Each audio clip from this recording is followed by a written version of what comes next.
कितनी बार जा चुके हो आप देवलोक? मैं हफ्ते में 1-2 दिन जाते ही जाता हूँ, अभी भी जाता हूँ। हर हफ्ते आप देवलोक की यात्रा करते हो? मन पड़ जाता है कभी कभी तो डेली भी चला जाता हूँ। देवलोक में भी देव शक्तियाँ और भगवानों का भी मूवमेंट होता है। कभी रामलोक में राम भगवान मिल गए, कभी कृष्ण भगवान मिल गए। एस्ट्रल ट्रेवल एक ऐसी अलौकिक ऊर्जा शक्ति है, एक ऐसी साधना क्रिया है जिस क्रिया को करके हर इंसान इस दुनिया में रहते हुए भी दूसरे दुनिया का अनुभव कर सकता है। हर इंसान एस्ट्रल ट्रेवल कर सकता है, सूक्ष्म जगत की यात्रा कर सकता है, देवलोक जा सकता है और देवलोक में देव दर्शन कर सकता है। जो भगवान देवी देवता हैं ये हम इंसानों के लिए ही बने हैं। जब आप देवलोक की यात्रा करते हो, जैसा कि आपने बताया कृष्ण भगवान, श्री राम जी, हनुमान जी, आप सबसे मिले हो? बिल्कुल मिले। आप श्री राम जी से मिले थे, तो आपको क्या अनुभव हुआ? देवलोक में देवों के देव महादेव जिन्हें कहा जाता है, क्या उनके भी दर्शन करे आपने? बिल्कुल किया। कई बार जब भी जाते हैं तो उनके लोक से होते हुए हम दुर्गा लोक की ओर जाते हैं। मैंने आपका एक पॉडकास्ट देखा था, उसमें आपने ये भी कहा था कि आप रावण से भी मिले हो।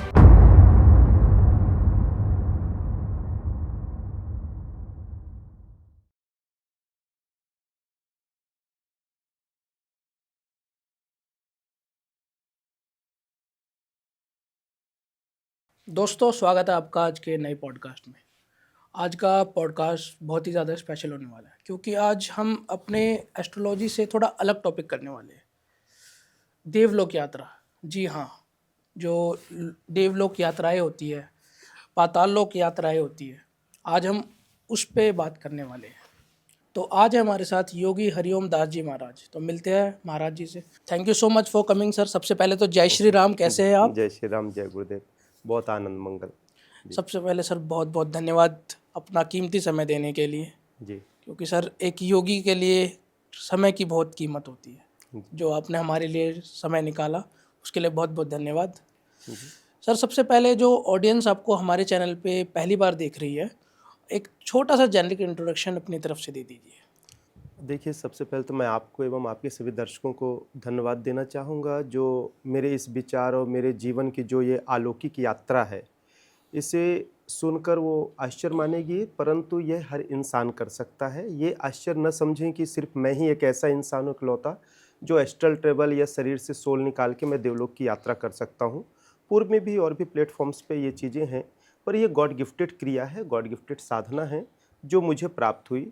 और मैं कोई ऐसा पहले से आध्यात्मिक जीवन नहीं था कि मैं पहले से बहुत सारा था या बहुत सारा किस्सा कहानी सुना या बहुत सारे धर्म ग्रंथों को मैंने पढ़ा जिससे मुझे ये चीज़ें सामने आई और मुझे ये अनुभव हुआ। ऐसा कुछ भी नहीं था। मैं भी सब आम लड़कों जैसे पढ़ने लिखने वाला एक विद्यार्थी था और 10वीं कक्षा में मैं कहीं पढ़ने गया था। बहरहाल सभी जानते हैं, आपके माध्यम से भी बताना चाहूँगा कि क्लास 10 समर वेकेशन हॉलीडे में मैं कहीं घूमने गया और एक ऐसे दिव्य आत्मा मुझे मिल गए और जिनका लंबे बाल ऐसे और ज़मीन में झाड़ू सा लगाते, और शाम का समय था, मैं बच्चों के साथ ऐसे रास्ते में खेल रहा था।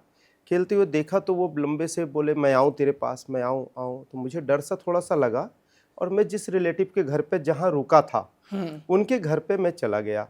तो वो भी पीछे पीछे आ गए और आए और फिर मेरे शरीर में समाहित हो गए, आवाज़ सी चेंज हो गई। फिर लोगों से बात किए, ओके। फिर बोले नहीं ये मेरा पूर्व जन्म का शिष्य है और मैं इसका कब से इंतज़ार कर रहा हूँ, तो मैं इसके साथ ही रहूँगा और इसे मैं बहुत सारी चीज़ें देना चाहता हूँ।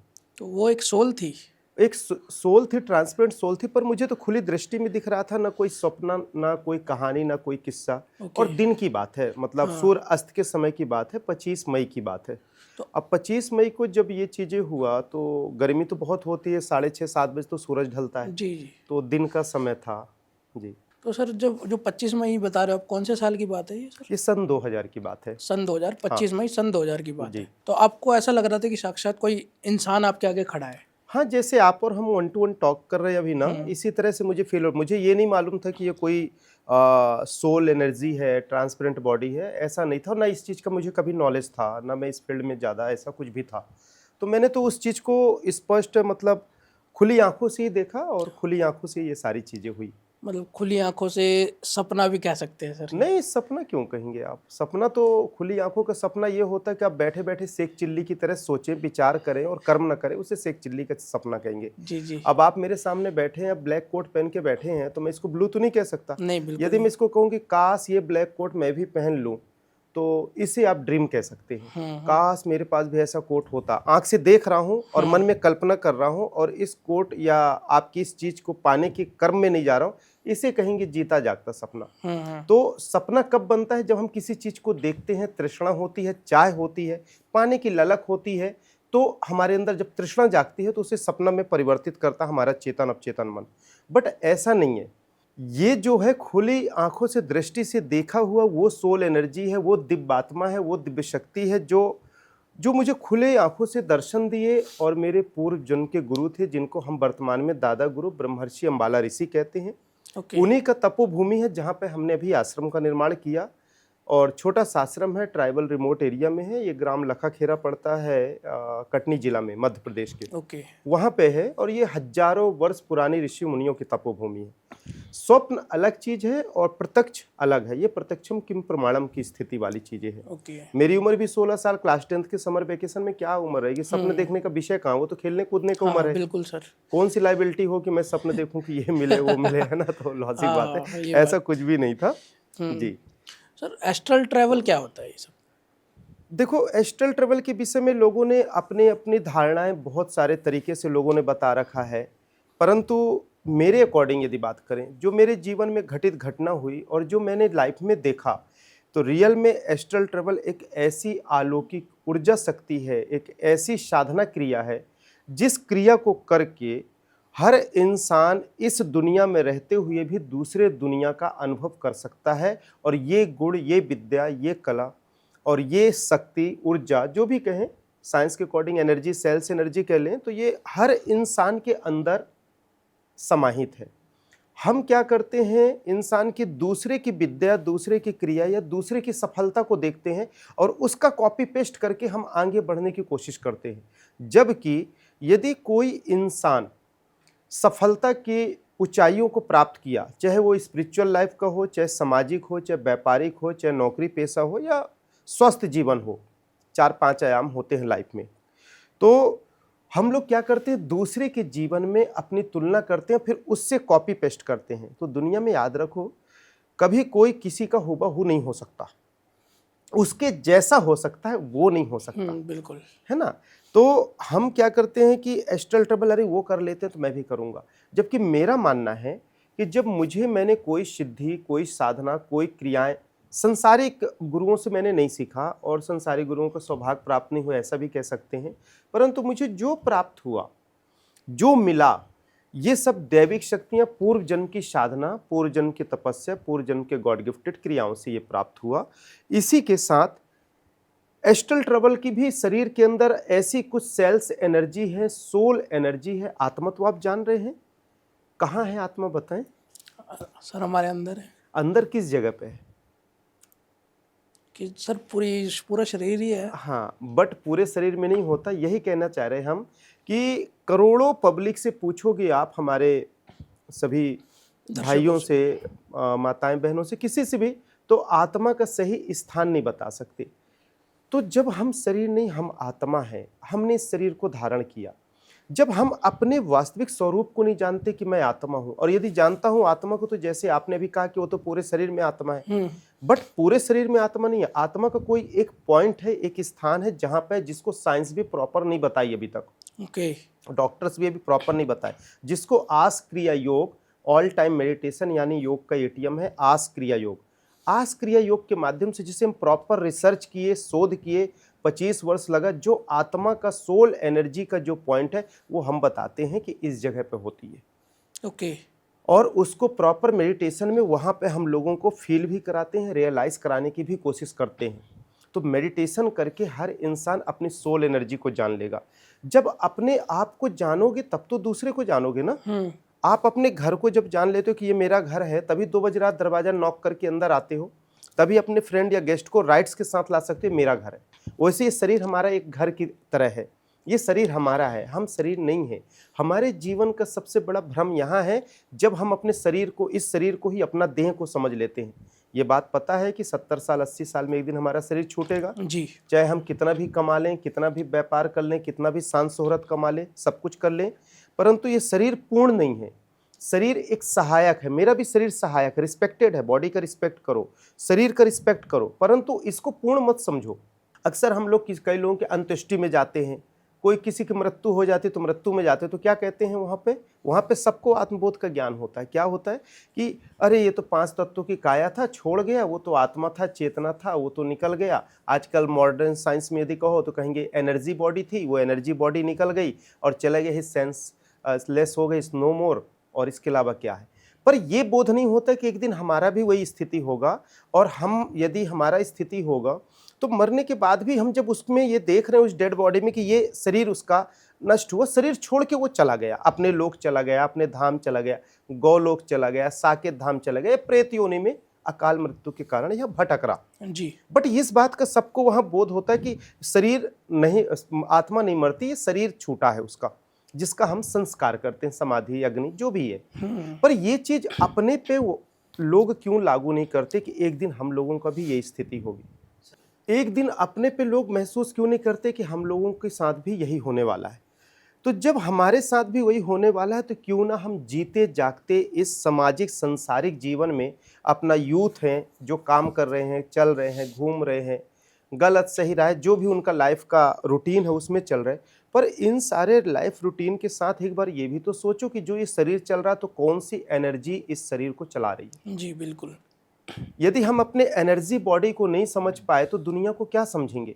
दृष्टि से हम देखते हैं, समाज और संसार को पाने की कोशिश करते हैं। जी बिल्कुल। प्राप्त पूरी तरह से कर नहीं पाते, सिर्फ अनुभव होता है कि मैंने इसको प्राप्त किया, और जैसे अनुभव लिए मन चेतना थोड़ा सा सुस्ताएगा, उसमें आनंद खोजेगा, खुशी खोजेगा, फिर वो लंबी लंबी सांसें लेगा, नहीं यार ये मेरा लक्ष्य नहीं, मेरा अगला लक्ष्य है, अगला लक्ष्य है। हम भागते जाते हैं, भागते भागते कहाँ तक भागते हैं, जब शरीर वृद्ध हो जाता है, शिथिल हो जाता है, चलने लायक नहीं बचता, तब हमें बोध होता है कि यार मेरा जीवन तो सांसारिक उपलब्धि और प्राप्ति के साथ साथ इसके साथ एक दूसरी दुनिया भी है जिसे मुझे प्राप्त करना है। बिल्कुल। दूसरी दुनिया भी है जिसे मुझे उपलब्ध करना चाहिए। तो वो कौन सी दुनिया आती है? आंतरिक दुनिया, inner journey, inner science, spiritual journey, spiritual subject को समझने के लिए, कॉस्मोलॉजी, हम कोई भी चीज को समझने के लिए 2 आयाम मनुष्य के लिए महत्वपूर्ण है। हर मनुष्य प्राणी के लिए 2 स्टेप से लाइफ जीना चाहिए, एक इनर और एक आउटर। आउटर हम सब जीते हैं, पर ये सोचते हैं कि outer body, outer structure, outer life ही हमारा सब कुछ है। पर आउटर भी हम कब जी पाते हैं? जब इनर बॉडी हमारे साथ, इनर एनर्जी कनेक्टेड होती है। डिस्कनेक्ट होके तो कोई नहीं जी सकता। बिल्कुल भी नहीं। कोई सोल एनर्जी निकाल के खड़ा होके दिखा दे, नहीं हो सकता। बैठ के दिखा दे, कोई कितना भी पढ़ा लिखा हो, कितना भी बड़ा रिसर्चर हो, कितना भी बड़ा टैलेंट वाला हो, कितना भी बड़ा मिलियन ट्रिलियन अरबों खरबों रुपए का वो मालिक हो, शरीर से 1 मिनट उसकी आत्म चेतना, प्राण ऊर्जा निकल के बगल में आ जाए तो वो 1 मिनट खड़ा होकर दिखा दे? 1 सेकंड नहीं हो सकता सर। 1 सेकंड भी नहीं हो सकता। हाँ। मैं तो कहता हूँ माइक्रो नैनो सेकंड भी नहीं दिखा सकता। बिल्कुल। है ना, जब तक वो सेल्स एनर्जी जैसे डिस्ट्रॉय होगी। जी जी। तो जो हमारा वास्तविक बोध है, जो हमारा वास्तविक जीवन है, क्या है? अंदर का इनर बॉडी, इनर एनर्जी जी, सोल एनर्जी। और सोल के साथ हमारी बहुत सारी सहायक ऊर्जा है, मन, चित्त, बुद्धि, संस्कार, 10 इंद्रियां, 10 प्राण, सूक्ष्म शरीर, कारण शरीर और ये भौतिक शरीर, स्थूल शरीर, जो 5 एलिमेंट से बना हुआ ये बॉडी स्ट्रक्चर है। बॉडी स्ट्रक्चर को उपयोग करके हम अंदर की एनर्जी को तो यूज करते हैं, पर ये नहीं समझते, हम अपने लाइफ के इस कॉन्सेप्ट को नहीं समझते कि हमें इनर पे भी काम करना चाहिए। और जो इंसान इनर पे काम करता है वो आउटर लाइफ में 100% सक्सेस होता है।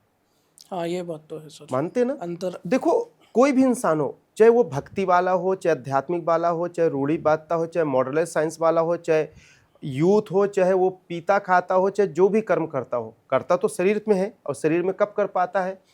चेतना से, अंदर की ऊर्जा से। तो अंदर की ऊर्जा यदि उसकी कोई भी चीज को मूवमेंट नहीं दे तो बॉडी में मूवमेंट कैसे आए? पर हमारी चेतना गलत राह की ओर कैसे जाती है?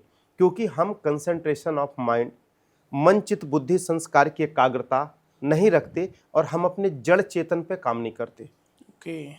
कोई भी पेड़ जैसे है, उस पेड़ में हम फल में यदि कीड़े लग रहे हैं तो हम फल में फर्टिलाइजर डाल रहे हैं, केमिकल यूज कर रहे हैं, हार्मफुल बना रहे हैं कि अच्छा हो जाए, ग्लो हो जाए खाने के लिए। पर देखते हैं कि 4 फल तो अच्छा हो गया, 2 फल फिर वैसे हो गए, 10 दिन तक अच्छा रहेगा, फिर होता क्यों? क्योंकि उसके जड़ में जो दीमक है, जड़ में जो बीमारी लगी हुई है, उसको तो रूट को क्लीन नहीं कर पा हाँ रहे। जी। उसी तरह बॉडी स्ट्रक्चर में जो हमारे अंदर के सेल्स हैं, जी। नर्वस सिस्टम्स है, वेव्स एनर्जी है, न्यूरॉन्स है, ऑर्गन्स है, और यदि हम क्वांटम मैकेनिज्म में जाएं, क्वांटम थ्योरी में जाएं, क्वांटम पार्टिकल्स में जाएं, नैनो पार्टिकल्स फॉर्म में जाएं, जहां स्पिरिचुअल से ही साइंस का निर्माण हुआ है। साइंस अलग से कोई टपक के नहीं आई दुनिया में। जो भी बनाया है तो इंसान और समाज ने बनाया। दो पैर वाला कोई इंसान ही बनाया, तो इंसान के अंदर पहले क्या आया? धारणा आया, विचारने की क्षमता आई, अंदर से उसने सोचा, समझा, महसूस किया, मेमोरी में स्ट्रक्चर बनाया, फिर उसको प्रैक्टिकल फॉर्म में लाने की कोशिश किया, फिर निर्माण कार्य करने में कुछ किया, हो कुछ गया, और वहीं से होता आविष्कार, जिसको हम पदार्थ के रूप में, मेटल के रूप में, या जो बाहरी आवरण के रूप में हम उसे यूज करते हैं। और उस साइंस के माध्यम से फिर आज हम लोगों का लाइफ बहुत सरल और सहज हो चुका है। ऐसा नहीं कि साइंस कुछ नहीं, साइंस सब कुछ है बाहरी आवरण में, पर सोल एनर्जी ना हो तो कोई साइंटिस्ट बना सकता है। तो जड़ चेतन पे हमें काम करना है यदि लाइफ में प्रॉपर वे में सेटल होना है और हर इंसान को सक्सेस होना है। तो अपनी आत्म ऊर्जा को जाने, आत्म चेतना को पहचाने, तभी वो प्रॉपर सक्सेस हो पाएगा, वरना इट्स वेरी इम्पॉसिबल। तो इनर वर्क करना बहुत ही ज़्यादा इम्पोर्टेंट है जी सर। जैसा आपने बताया कि प्रारब्ध से, और मतलब प्रारब्ध से ही आपको आशीर्वाद मिला है कि आप इस जन्म में ये जो लोक की यात्राएं कर रहे हो, आप कर पा रहे हो। क्या कोई आम व्यक्ति वो भी कर सकता है? देखो, हम जो आस्क्रिय योग के माध्यम से जो मेडिटेशन कराते हैं, उसमें हम एस्ट्रल ट्रेवल, देवलोक की यात्रा, प्राण विखंडन क्रियाएं सुने हैं आप? हिंदू नहीं। कहीं नहीं सुनने को पाएंगे अभी तक आप।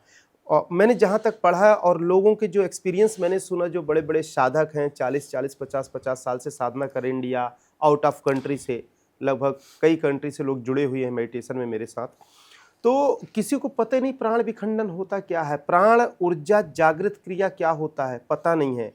हमारे आस क्रिया योग में 100+ योगिक क्रियाएं हैं, जो खुद का है, कोई कॉपी नहीं, कोई पेस्ट नहीं, कोई आवरण नहीं, जीवन के अनुभव और गॉड गिफ्टेड है।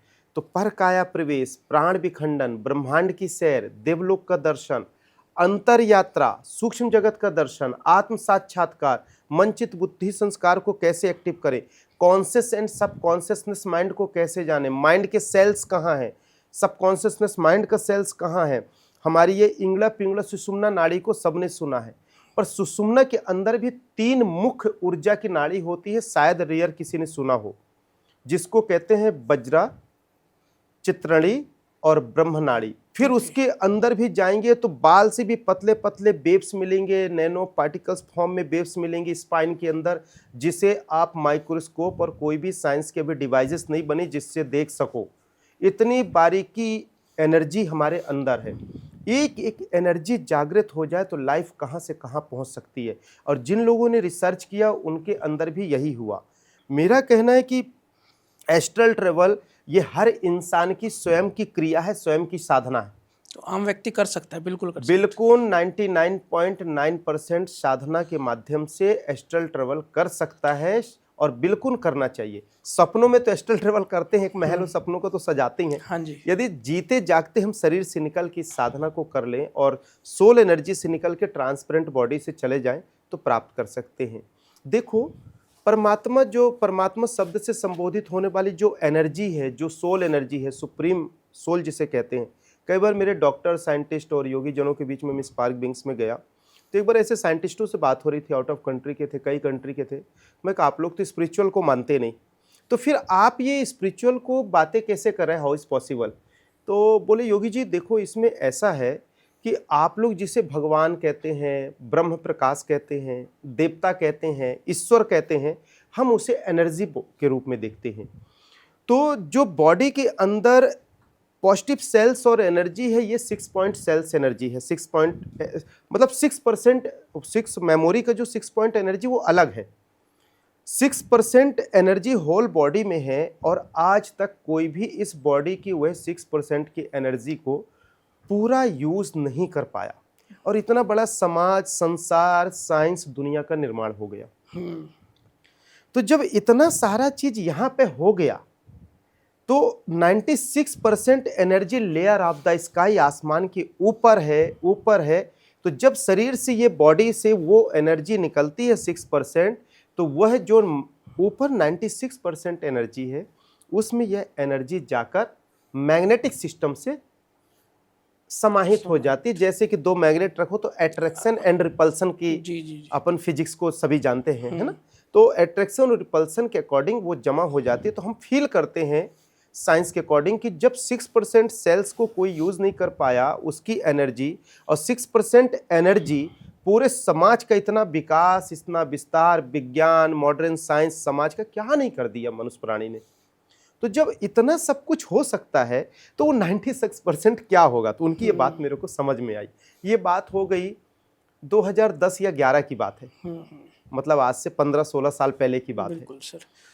सर आपने देवलोक की यात्रा कितने टाइम कर रखी है, मतलब कितनी बार जा चुके हो आप देवलोक पे? हाँ, देखो देवलोक यदि कोई एक बार जाए तो बताए। जैसे आप घर से यहाँ स्टूडियो आए, हाँ जी। आपके टॉक शो में हम आए और हाँ आप जाइए, आपका रूटीन है। हाँ जी। ऐसे मेरा रूटीन है आना जाना। जैसे आप मुंबई गए, मुंबई से आप सुबह फ्लाइट से चले आए, फिर चले गए, फिर आ गए। तो ये आपके शरीर की जैसी यात्रा वैसे मेरे सूक्ष्म शरीर की नॉर्मल रूटीन है। मैं हफ्ते में 1-2 दिन जाते ही जाता हूँ, अभी भी जाता हूँ। हर हफ्ते आप देवलोक की यात्रा करते मन पड़ जाता है कभी कभी तो डेली भी चला जाता हूँ, कभी होता तो 10 दिन में भी जाता हूँ। और ऐसा नहीं कि देवलोक में कोई कल्पना कि मैं आज राम लोक जा रहा हूँ तो राम जी सिंहासन में बैठे दर्शन दे रहे हैं या मिल रहे हैं तो मैं डेली उसी पोजीशन में। उनका भी तो एक कारण शरीर के एक आवरण मूवमेंट है ना। जी जी। तो जरूरी थोड़ी है कि मैं डेली आपसे मृत्यु लोक में मिलूं तो आप यही कोट यही पैंट पहने यहाँ मिले, यहाँ बैठे, यहाँ बैठे। हाँ। आपका भी एक मूवमेंट होता है। जी जी। इसी तरह से देवलोक में भी देव शक्तियां और भगवानों का भी मूवमेंट होता है। कभी रामलोक में राम भगवान मिल गए, कभी कृष्ण भगवान मिल गए, कभी नहीं मिले, कभी कहीं और लोक में मिल गए, कभी ऐसा होता है, कभी ब्रह्मलोक में, कभी यमलोक में, कभी विष्णु लोक। मतलब एक अलग दुनिया, निराली दुनिया और बहुत अद्भुत, जहाँ तनाव नहीं सिर्फ आनंद है, खुशी है और बहुत आनंद जिसे एक्सप्लेन नहीं कर सकते। और मैं तो लोगों से कहूँगा आपके माध्यम से, आपके दर्शकों को, कि सबको इस जिंदगी में जीते जी उस दुनिया का भी एक अच्छा अनुभव करना चाहिए। एक अच्छा आनंद भरी जिंदगी जी के जाना चाहिए। जाना तो है, शरीर को छोड़ना है, जाना तो हमें कहीं नहीं। और जो हमारा वास्तविक घर है वो देवलोक है। तो सोल एनर्जी के माध्यम से बात करें तो हमें जाना तो है। हम यहाँ रेंटल बॉडी लेके यहाँ आए हैं और ये रेंटल दुनिया है जहाँ 70-80 साल का जीवन है। पर 70-80 साल में हम इतने आवरण में बंध जाते हैं, इतने आवरण में बंध जाते हैं कि हमें लगता है यही सब कुछ है और हम यहीं के हैं। बिल्कुल। जैसे आप जॉब करने लगे और सपोज आप चले गए ऑस्ट्रेलिया। अब ऑस्ट्रेलिया में जॉब करते करते कुछ दिन में ग्रीन कार्ड मिल गया, फिर सिटीजनशिप मिल गया, फिर आप वहीं हो गए, फिर नौकरी किए, फिर बच्चे हो गए, परिवार हो गए, तो 50 साल बाद लगेगा यार ये तो यही है मेरा घर।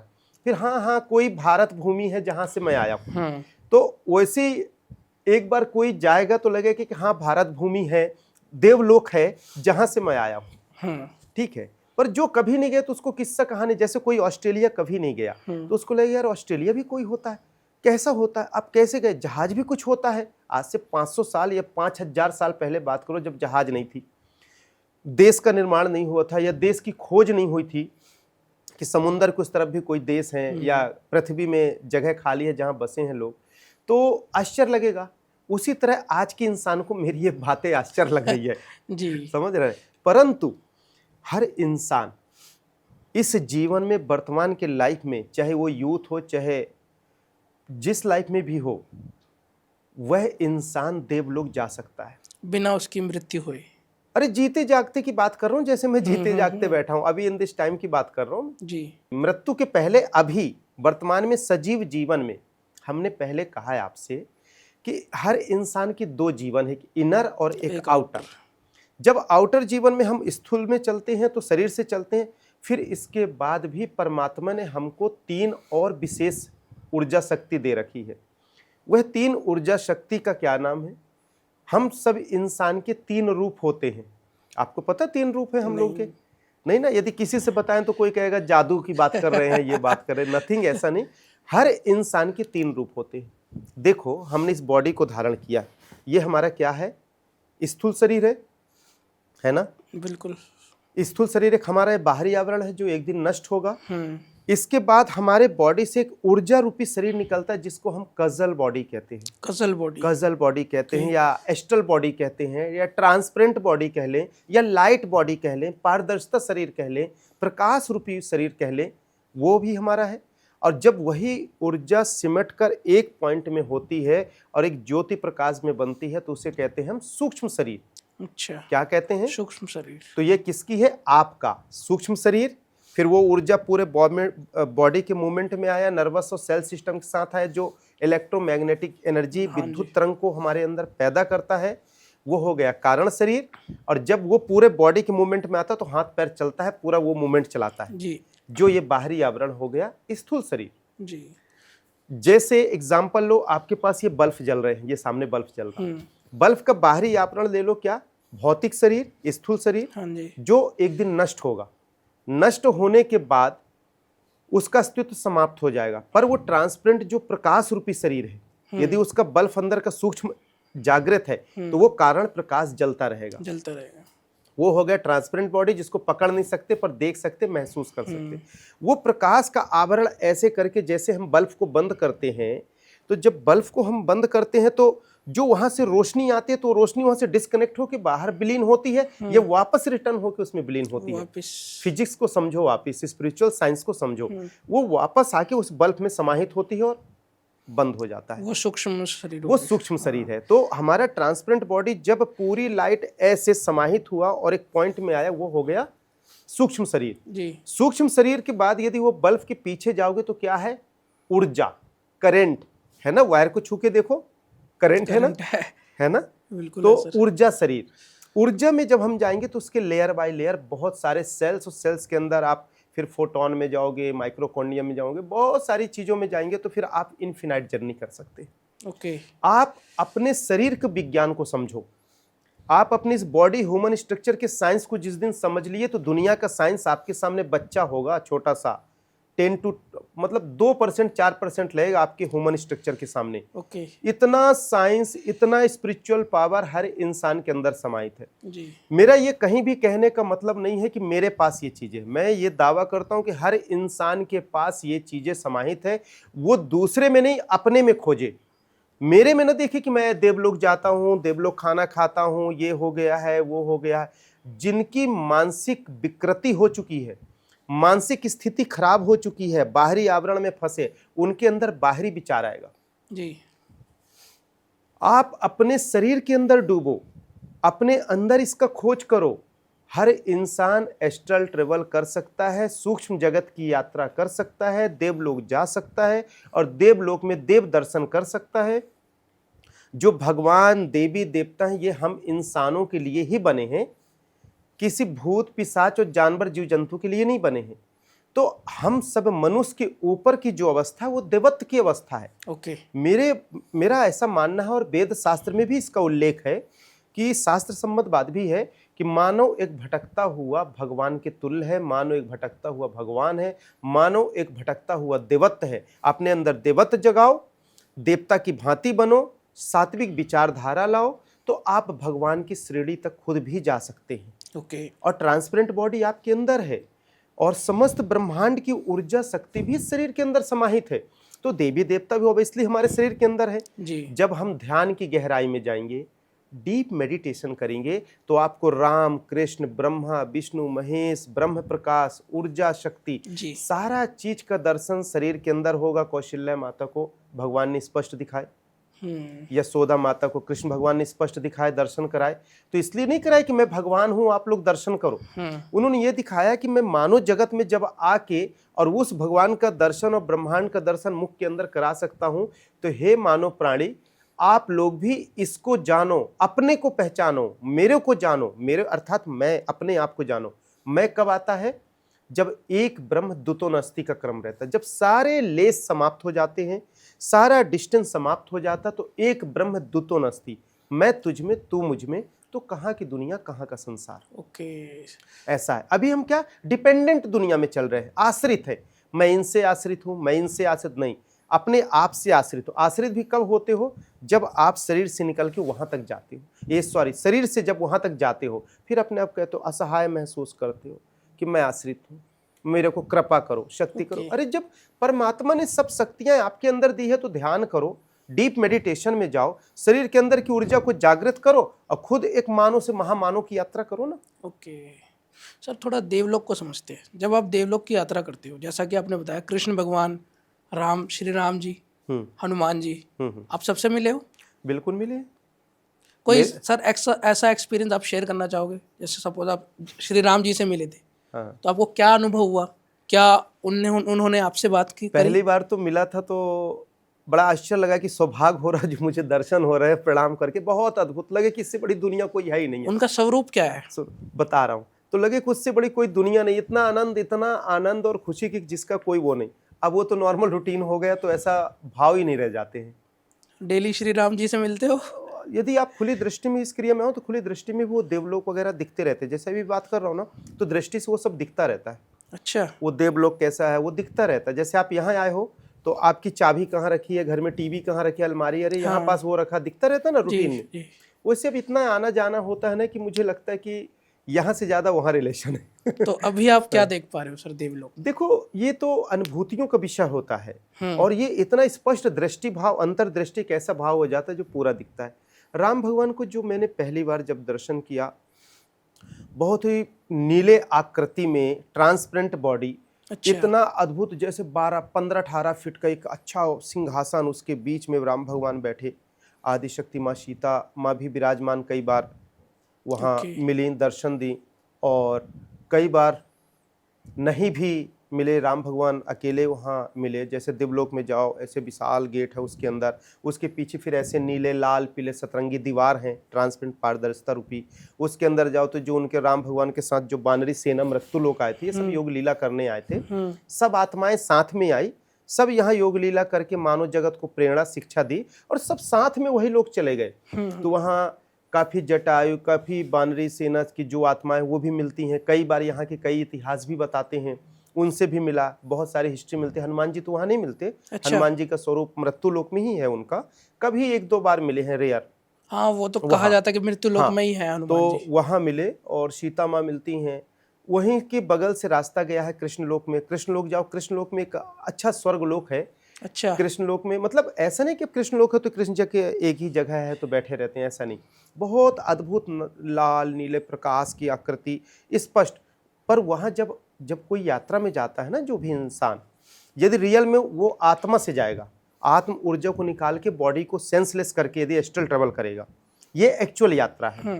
मन की कल्पना और मन की चेतना से जाएंगे वो अलग है, वो काल्पनिक ऐड होता है, वो एक अलग लेवल है। और जब सोल से निकल के जाते हैं तो वो रियल की यात्रा है। ये हमारे सतयुग त्रेता द्वापर में ऋषि मुनियों की अलौकिक विद्या है, विलुप्त विद्या है, जो 50,000 वर्ष पुराने मेरे दिव्य आत्मा दादा गुरुदेव का दिया हुआ ये अनमोल ज्ञान है, जो मुझे गॉड गिफ्टेड 16 साल की उम्र में मिला। ये सतयुग त्रेता द्वापर की विद्या का पुनरुत्थान कार्य करने का छोटा सा प्रयास कर रहे हैं। उस तरह से जब जाएंगे ना आप देवलोक, तो आपका भी ट्रांसपेरेंट बॉडी ही रहेगा, लाल नीला प्रकाश का। ऐसा नहीं कि उन्हीं बस का रहेगा, आपका भी रहेगा। पर अब वो उनकी ऊर्जा का वर्णन कंप्लीट नहीं कर सकते, अद्भुत है। पर आम इंसान यदि आपको उस ट्रांसपेरेंट बॉडी में देख ले तो आपका भी वर्णन कम नहीं हो सकता, क्योंकि आप भी एक ऊर्जा रूपी शरीर में जी। तो जब वहाँ इस ऊर्जा रूपी शरीर में वहाँ जाएंगे, देखेंगे, तो कृष्ण जी के दर्शन करेंगे। वहाँ पांडव भी हैं।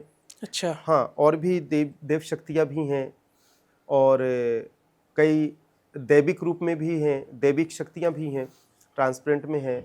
वहाँ से फिर एक और बगल में है जो कृष्ण भगवान के अनुनायी, कृष्ण भगवान के जो भक्त हैं, वो जो रियल में भक्ति में लीन हो के शरीर छूटता है तो वो कृष्ण लोक को जाते हैं। बिल्कुल है कृष्ण लोक, राम लोक भी है। राम लोक के पीछे स्वर्ग की आत्माएं भी रहती हैं।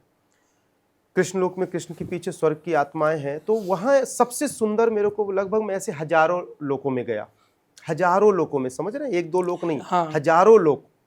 क्योंकि वहाँ तो लेयर बाय लेयर है। पृथ्वी ग्रह में 72% 74% पानी है, तो इतना बड़ा पृथ्वी है जिसको आप और हम मोहल्ले पूरा दिल्ली नहीं घूम सकते पूरी लाइफ में। और उतनी बड़ी दुनिया, तो वहाँ हर लेयर में है। वो एक ग्रह ऐसा है यूनिवर्स के लास्ट पॉइंट से जुड़ा हुआ, जहाँ ये देवलोक है। ये मैंने अभी कुछ दिन पहले इसका शोध और रिसर्च किया हूँ, मैंने अपनी किताबों में भी लिखा है। अच्छा। तो जो कृष्ण लोक है, कृष्ण लोक के जब किनारे जाएंगे तो वहाँ पे सबसे सुंदर दृश्य लगता है। मैं अभी आपसे भी बात कर रहा हूँ तो मुझे वो चीज़ें दिख रही है। मतलब इतना मनोहर, इतना आनंद जिसको मैं एक्सप्लेन नहीं कर सकता, इतना आनंद है कि वहाँ पे दिनों रात तो होता नहीं। दिनों रात का कॉन्सेप्ट ये सूरज वाला तो है नहीं, सूरज चंद्रमा का कॉन्सेप्ट है ही नहीं है। ओके। पहले तो ये समझे। दूसरा, क्योंकि मेरे अंदर भी बहुत तार्किक आते थे कि यार वो दिन रात कैसे होगा, फिर उसका शोध किया, फिर उसका शोध किया, ऐसे 25 वर्ष हो गए मुझे इसके रिसर्च में। तो रिसर्च करने आप जाते रहते हो, ये भी कह सकते रिसर्च हैं? क्या, दर्शनों उससे जाते हैं, जो वहाँ दृश्य मिला उसी को यहाँ रिसर्च का नाम दे देते हैं। अच्छा, कोई रिसर्च करने क्या जाएगा, ओके। वहाँ तो मन ही जैसे स्तब्ध होता भगवान है। श्री राम से आप मिले, कृष्ण जी से मिले। कृष्ण जी से मिला। कृष्ण के पीछे का मैं स्वर्गलोक बताना चाहूँ। स्वर्गलोक में ऐसे जैसे कॉलोनी होती है ना, ऐसे नीले दीवारों का, ऐसे चारों तरफ से ऐसे गोले आकार में, काफी बड़े एरिया में ऐसे कमरे कमरे से बने हैं। वहाँ दिव्य आत्माएं रहती हैं। कारण रूपी शरीर, मतलब ट्रांसपेरेंट बॉडी आप और हमारे जैसी ही रहती हैं, परंतु उनका भौतिक शरीर नहीं होता जो नष्ट हो, वो शरीर होता है जो कभी नष्ट नहीं होता। तो सुबह और शाम, वहाँ के गणना के अनुसार सुबह शाम, वहाँ के अकॉर्डिंग शाम को रथ में, शक्ति रूपी रथ में बैठ के ऐसे कृष्ण भगवान निकलते हैं। सब अपने घर से ऐसे दरवाजा खोल के बाहर आते हैं और बाहर आके और सब लोग शक्ति रूपी आरती से ऐसे आरती करते हैं और कृष्ण भगवान को दर्शन करते हैं, सबको ब्लेसिंग देते हैं और फिर ऐसे घूम के निकल के फिर कृष्ण भगवान अपने लोक में चले जाते हैं। और ये मतलब, और कृष्ण लोक में ही ऐसे कई स्वर्गलोक हैं, पर ये जो स्वर्गलोक है ये सबसे अलौकिक है। और आश्चर्य मानेंगे कि वहाँ भी जो आत्माएं हैं, वहाँ भी परिवार सहित भी आत्माएं कई निवास करती हैं। अच्छा, हाँ, परिवार सहित। परिवार सहित मतलब कि दैविक शक्तियों के साथ भी वो आत्माएं रहती हैं। आनंद है, खुशी है, सारी चीजें हैं वहाँ। ईर्ष्या नहीं है, जेलस नहीं है, दोष नहीं है, विलासता नहीं है, तृष्णा नहीं है, आनंद है। आनंद ही आनंद है। आनंद, आनंद, बहुत खुशी। मतलब मैं बात कर रहा हूँ तो मैं अंदर से एक्सप्लेन नहीं कर सकता। इतनी खुशी, इतनी चिंता, इतना आनंद कि मैं, आप लोग क्यों नहीं देख पा रहे हैं, मुझे तो इस बात के दुख और कष्ट है। क्योंकि देखो, एक दिन मुझे भी इस दुनिया से जाना है जी। हम सबको जाने। ये गॉड गिफ्टेड क्रियाएं मिली है, आज मिला है। मैं सोचता हूँ कि समाज के बीच में ये क्रियाएं जा पाए। लोग किस धारणा से देखते हैं वो छोड़े, लोग साधना करके पहला क्रम आत्म साक्षात्कार कर ले। ओके। आत्म साक्षात्कार करके शरीर से बाहर निकलने की प्रक्रिया में आ जाए तो फिर इस चीज को कर सकते हैं। और जो दुनिया में जीते जी शरीर से निकल के बाहर के देवलोक की अनुभूति कर लिया, वही जीवन सफल है। वरना भौतिक शरीर से आप जिसको आप 100% लाइफ और लग्जरियस लाइफ समझ रहे हैं, ये आपकी चेतना और तृष्णा का खेल है, विचारों का खेल है। दुख कोई नहीं बांट सकता, सुख क्षणिक अनुभव हो सकता है, शरीर का कष्ट कोई नहीं बांट सकता। पेन किलर खा के सेंस, वो जो नर्वस सिस्टम के सेल्स हैं उसको बेहोश और डेड कर सकते हो, तो मेमोरी रीड न करे तो आप रिलीफ महसूस करते हैं। आपका दर्द समाप्त नहीं होता, पर रियल का दर्द समाप्त करना है, रियल का आनंद लेना है, रियल की खुशियां लेना है, तो आपको आत्म साक्षात्कार करके देवलोक और स्वर्गलोक की इस अलौकिक दुनिया को जीते जी जाके देखे। कई लोग कहेंगे, ओ जी ये तो यही है हमारा स्वर्गलोक। अरे तो विचार से कह लो, यही राम भगवान है, यही कृष्ण है, यही अपने मन के लड्डू है, खा लो जी, जो कहना है वो कर लो। विचारों का खेल है। स्वर्ग का मतलब दूसरे रूप में ऐसा भी देख सकते हैं मृत्यु लोक के अकॉर्डिंग कि स्वर्ग का मतलब खुशी, आनंद, और दुख का मतलब कष्ट। तो एक इंसान 100 करोड़ रुपए कमा ले, जिसके पास 100 रुपए नहीं था, और उसका पड़ोसी 1000 करोड़ कमा ले, तो वो भी दुखी में है, तो वो भी नरक में हुआ ना। तो कहाँ हुआ? विचारों का खेल हुआ ना। तो हम यहाँ विचारों से क्रिएट करते हैं, और वहां विचार शब्द नहीं चलते। वहां सोल एनर्जी जब चलती है ना, तो मन आत्मा का गुलाम होकर पीछे पीछे चलता है। मन पीछे होता है, परंतु जब हम इस संसार में होते हैं, तो जब इस संसार में हम रहते हैं, तो हमारा जो माइंड की वेव्स फ्रिक्वेंसी है, मन का आवरण, इस माइंड के साइंस को समझे, स्पिरिचुअल साइंस और साइंस दोनों को समझे। जब ये मेमोरी के जो सेल्स हैं, अभी तक किसी ने ये परफेक्ट नहीं बता पाया कि मन शब्द से जो हम संबोधित करते हैं, मन वर्ड यूज करते हैं, माइंड वर्ड यूज करते हैं, तो ये मन है कहाँ, ये माइंड है कहाँ?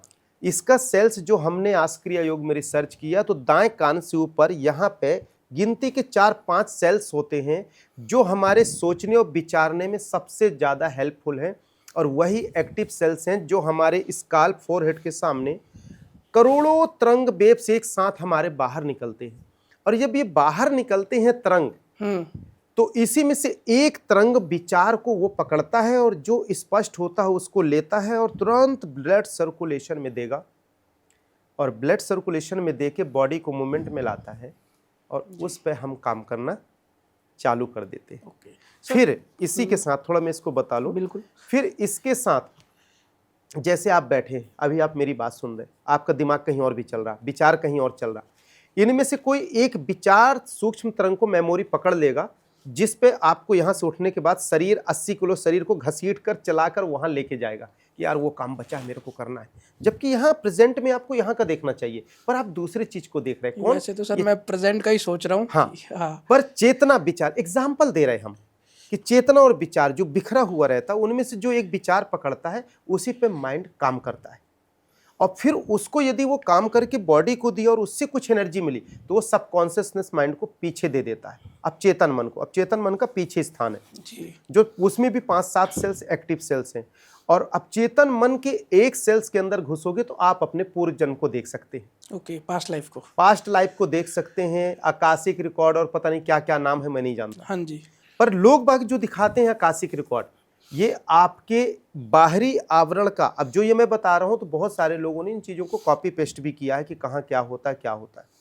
तो जो बाहरी आवरण का जो चेतन मन है, कॉन्शियसनेस को वो इतना एक्टिव करते हैं, और इसको दूसरी भाषा में हिप्नोसिस कह सकते हैं, सम्मोहन कह सकते हैं, या वहाँ का ऐसा माहौल क्रिएट करते हैं और ऐसी बातें करते हैं जैसे छोटा बच्चा होता ना, छोटे बच्चों की जब दादी सुनाती कहानी, उस पेड़ के नीचे आगे मत जाना, वहाँ भूत बैठा है, वहाँ बाबा पकड़ ले जाएगा, वहाँ चोर बैठा है, तो उनकी साइकोलॉजी बन जाती है। फिर वो यदि कभी गए भी तो रियल में उनको डर लग जाता है, लौट आते हैं, बिल्कुल लग जाता है। आ जाते हैं ना। हाँ जी, तो ये साइकोलॉजी पे आप इतना डीप और क्लियर देख लेंगे कि आपको लगेगा यही मेरा पुनर्जन्म है। दुनिया का कोई किसी का पूर्व जन्म प्रॉपर नहीं बता सकता, और बता भी सकता है तो इंसान के पास वो एनर्जी है जो खुद देख सकता है।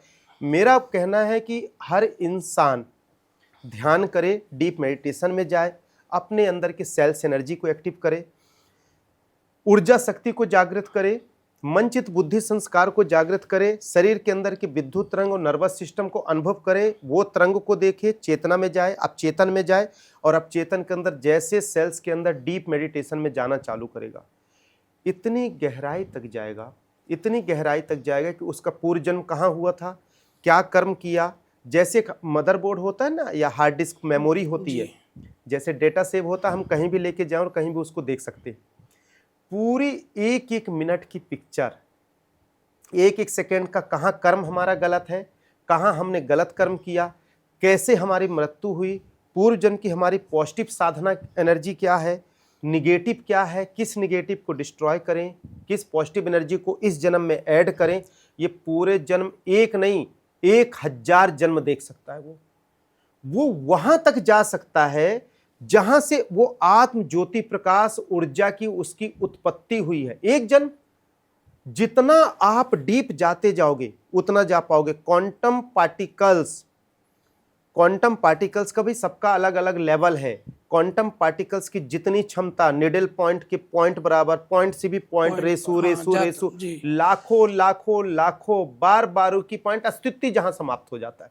पर यदि चेतना के मेडिटेशन के डीप से जुड़े तो पतला रेसा आप जोड़ सकते हो। अंत ही नहीं है, इतनी ऊर्जा लोगों के अंदर है, और इसको तो मैं फील करता हूं। मेरी इस एनर्जी का तो अंत ही नहीं है। खुला चैलेंज है लोगों को, जहां से जिसको जो पूछना है, जो क्वेश्चन करना, मेडिटेशन से रिलेटेड और रिसर्च से रिलेटेड, जो मैंने अलौकिक यात्रा की, मैं उसको बता रहा हूं। मैं पुस्तक पढ़ के नहीं बता रहा हूं, मैं पढ़ता भी नहीं, क्योंकि उसमें उनकी चेतना, उनके विचार, उनके आईक्यू लेवल, उनके मैकेनिज्म की चीज लिखी है। मेरा मैकेनिज्म मेरा खुद का रिसर्च है। शरीर हमारा विज्ञान है, हम इसी की खोज करें ना जी। और हमारे वेद तो यही हमेशा बताते हैं जी। तो इस तरह से हर इंसान इजी गोइंग पूर्व जन्म देखेगा। ये एक्चुअल का पूर्व जन्म का डेटा जो हम सबके साथ है। अक्सर चाहे एस्ट्रोलॉजर में जाएं तो अक्सर लोग कहते हैं कि आपका प्रारब्ध का कमी है, हाँ। आपके साथ दशा चल रही है, कर्म अच्छे नहीं है, कर्म खराब है, ये करो वो करो। तो वो जो साधना करते हैं, क्रिया करते हैं, उस कर्म से फायदा होता है, ऐसा नहीं कि नहीं होता है, परंतु प्रॉपर नहीं होता, क्योंकि जड़ पे हम नहीं काम कर रहे हैं ना, जड़ चेतन पे हम बाहरी पत्ते और बाहरी फल में डाल रहे हैं। तो थोड़ा फायदा हो जाएगा, थोड़ा सुख मिल जाएगा, उसके पीछे की भी साइंस आध्यात्मिक बताएं हम, वो भी एक साइकोलॉजी है। आप और हम दोनों पढ़ के जा रहे एग्जाम देने, मैंने रात में पढ़ाई नहीं की, आज आप पढ़ के जा रहे एग्जाम्पल के तौर पे एग्जाम देने। अब मेरे अंदर मेरे घर वालों ने बता दिया, उदाहरण दे रहा हूँ, बार बार मैं इस चीज़ को कह रहा हूँ कि भगवान का दर्शन करके जाऊँगा तो मेरे को आज एग्जाम में बन जाएगा। अब मैं गया मंदिर में, माथा टेका, वहाँ का पॉजिटिव ऑरा में मैं पहुँचा, मेरा पीस ऑफ माइंड हुआ, कंसंट्रेशन ऑफ माइंड की एनर्जी एक्टिव हुई। मैंने आंख बंद करके प्रणाम किया, शालीनता गंभीरता से मेरी स्थिरता एनर्जी लेवल हो गई, बैलेंस हो गया। जैसे एनर्जी बैलेंस हुआ तो मेरा जो दिमाग में चल रहा था कि मैं पढ़ा नहीं हूँ, क्या लिखूंगा आंसर आज, क्या लिखूंगा, क्या एग्जाम दूंगा, वो चीज़ समाप्त हो गई और अंदर से पॉजिटिव एनर्जी मेरे अंदर से जागने लगी। पॉजिटिव जगी तो चेतना को दिया, कॉन्शियसनेस को दिया। जो मैंने साल भर पढ़ा वो क्वेश्चंस मेरे को रिपीट हुई और मेरे सेल्स एक्टिव होकर साइलेंस जोन में हो गए, विश्राम के अवस्था में हो, और मैं वहाँ स्थिरता से लिखा और आपसे ज़्यादा मार्क्स पा लिया, क्योंकि मेरे अंदर पॉजिटिविटी आ गई कि मैंने मंदिर गया, मंदिर में प्रणाम किया हूँ, भगवान का आशीर्वाद मिल गया है, मैं एग्जाम में पास हो जाऊंगा। जो अंदर अंदर रिपीट किए और वहाँ का जो पॉजिटिव एनर्जी मंदिर से आपको प्राप्त हुआ, मूर्ति से, उस प्रतिमा से जो ऊर्जा मिली, भगवान की आकृति से जो एनर्जी मिली, वो अंदर की भगवान को जगा दिया, अंदर की एनर्जी को पॉजिटिव कर दिया, और जिससे हमारा लाइफ पॉजिटिव हो गया और वहाँ पे निगेटिव की एनर्जी डिस्ट्रॉय और हम सक्सेस हो गए। इसी तरह से जब हम एस्ट्रोलॉजी में जाते हैं या ये पास्ट लाइफ में जाते हैं तो ये रहता दिमाग कि मैं पास्ट लाइफ दिखाने जा रहा हूँ, रिग्रेशन करा रहा हूँ, मोटी फीस दे रहा हूँ, मेरे को वो पास्ट लाइफ बहुत अच्छा बताती हैं, मैंने वीडियो में रिव्यू देखा हूँ, वो बताते हैं, मैंने वीडियो में रिव्यू देखा। तो ये जो साइकोलॉजी आपका 2 दिन 10 दिन पहले से बनता है ना, और यूट्यूब में वीडियो देख देख के, तो ये आधा से ज़्यादा तो ये पास्ट लाइफ आपने मन में इतना कल्पना करके डेटा सेव कर लिए कि आप खुद में 100% सील मोहर लगा दोगे उसमें। जी बिल्कुल। तो ये सब चीज़ें साइकोलॉजी का काम है। यदि रियल की इनर जर्नी करना है, रियल का इनर सेंस करना है, तो किसी से डिपेंडेंट नहीं, अपने आप से करो। और एक सहायक, एक सेवक के रूप में, एक मार्गदर्शक के रूप में आप चाहें तो ध्यान के उस उच्चतम गहराई को प्राप्त करने के लिए और रियल की जर्नी करने के लिए आप ऑनलाइन ऑफलाइन हमारा मेडिटेशंस प्रोग्राम्स चलते हैं, जो मॉर्निंग में चलता है सुबह 6 से 7 और रात को चलता 8 से 9, जो रात से 8 से 9 total life time free meditation classes चलते हैं ऑनलाइन। चाहें तो ज्वाइन कर सकते हैं।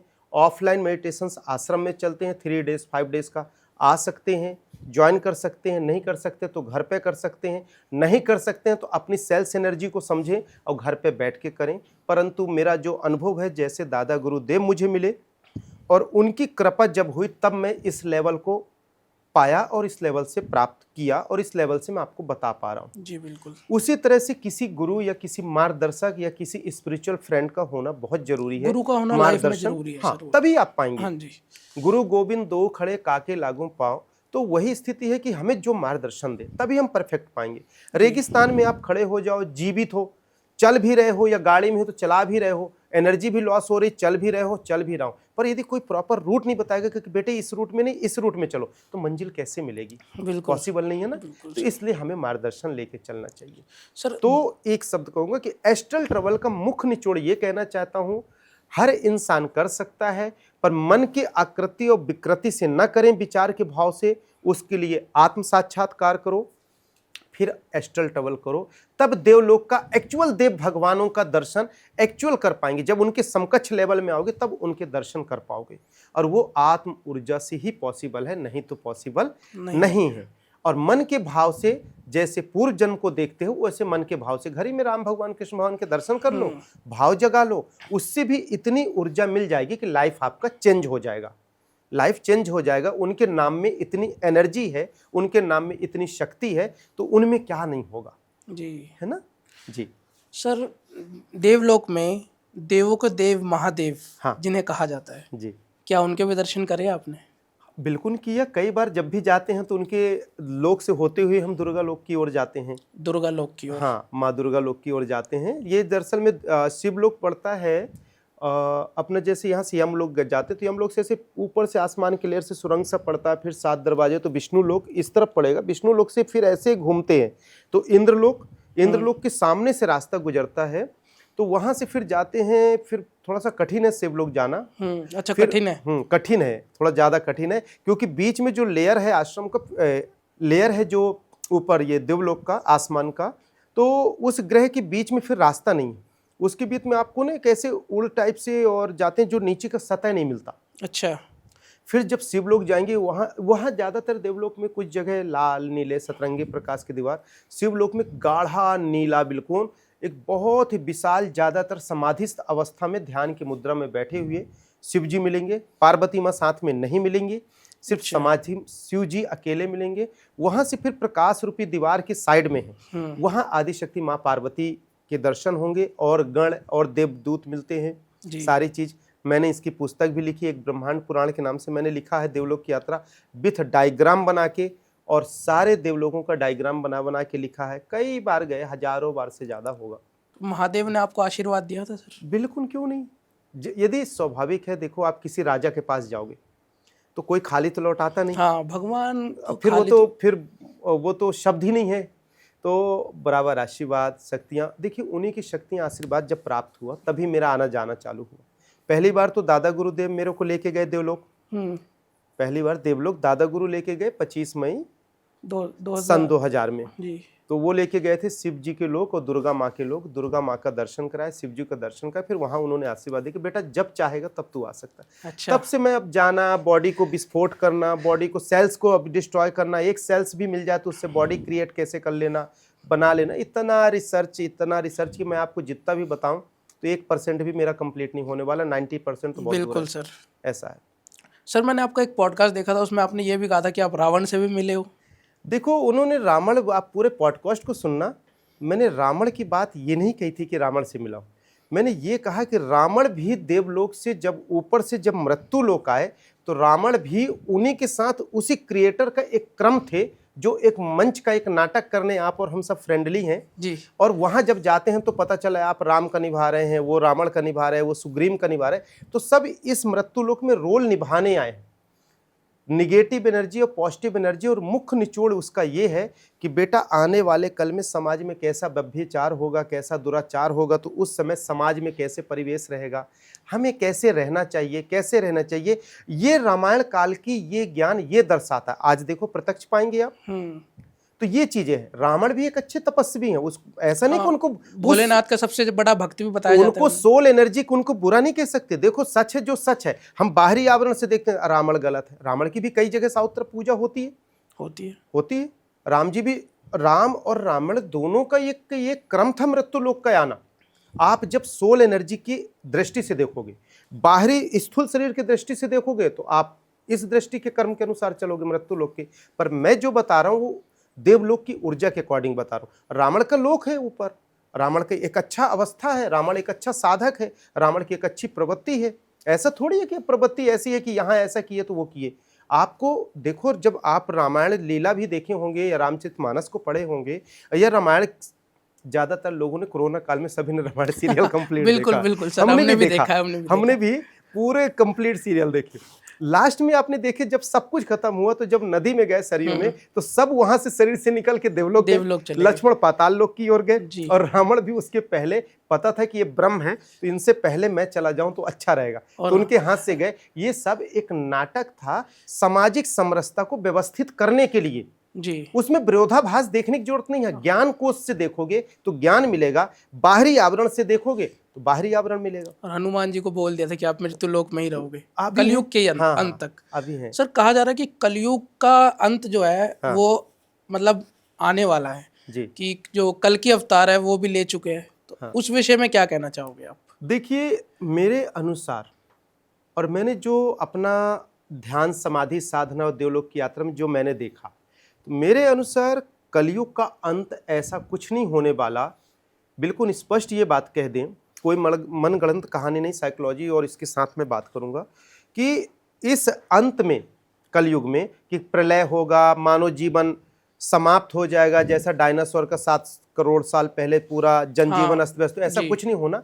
विचार परिवर्तन होगा, जीवन परिवर्तन होगा। और देखो अभी निगेटिव एनर्जी के लिए जगह जगह बमबारियां हो रही, जगह जगह युद्ध हो रहा। कोरोना ऐसा प्रकृति का है कि बड़े बड़े साइंस और मेडिकल सबको तोड़ के रख दिया। ज्यादातर लोग उसमें कौन मरे? गांव के लोग मरे जो प्रकृति के आंचल में थे वो मरे, कि शहर और मेट्रो सिटी के लोग मरे? शहर वालों के साथ ज्यादा घटना घटी ना। क्यों घटी? जहां हम प्रकृति के गोद, प्रकृति के आंचल से जितना दूर जाते गए हैं उतना नुकसान ज्यादा हुआ। हमें वापस प्राकृतिक संपदा में लौटना पड़ेगा, प्रकृति के आंचल में आना पड़ेगा। अपने ऋषि मुनियों के पूर्व जन्मों के जो काल है, पूर्व काल है, जैसे मेरे दादा गुरुदेव का 50,025 वर्ष दिव्य आत्मा की उम्र है। 50,000 वर्ष पहले मैं इनका शिष्य होता था। ओके। ये मेरा 7वां जन्म है, मोक्ष है। इसके बीच में मेरे 6 जन्म हुए। सभी जन्मों में तपस्या करते करते मृत्यु हुई, तब जाकर ये ऊर्जा मुझे मिली है जो आज मैं देवलोक जा रहा हूँ। ये आसान नहीं किसी जन्म में ऐसे हाँ। दाल चावल पकाओ और खा लो और इडली बना के खा लो और कह दो मैं देवलोक घूम आया।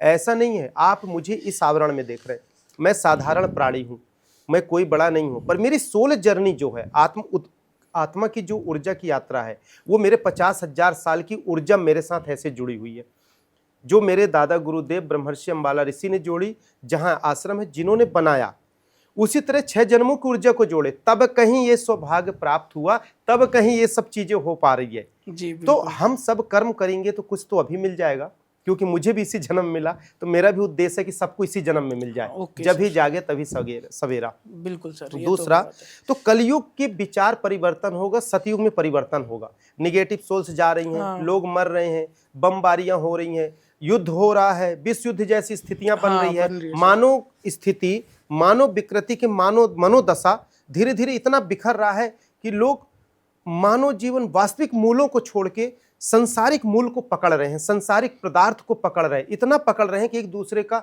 जिस पदार्थ का वैल्यूएशन, चाहे गोल्ड ले लो चाहे डायमंड ले लो, कई ग्रह हैं जहां डायमंड के ग्रह हैं, कई ग्रह हैं जहां गोल्ड हैं, मतलब इतने यूनिक जिसका कीमत पूरा विश्व का धन नहीं दे सकता। हाँ।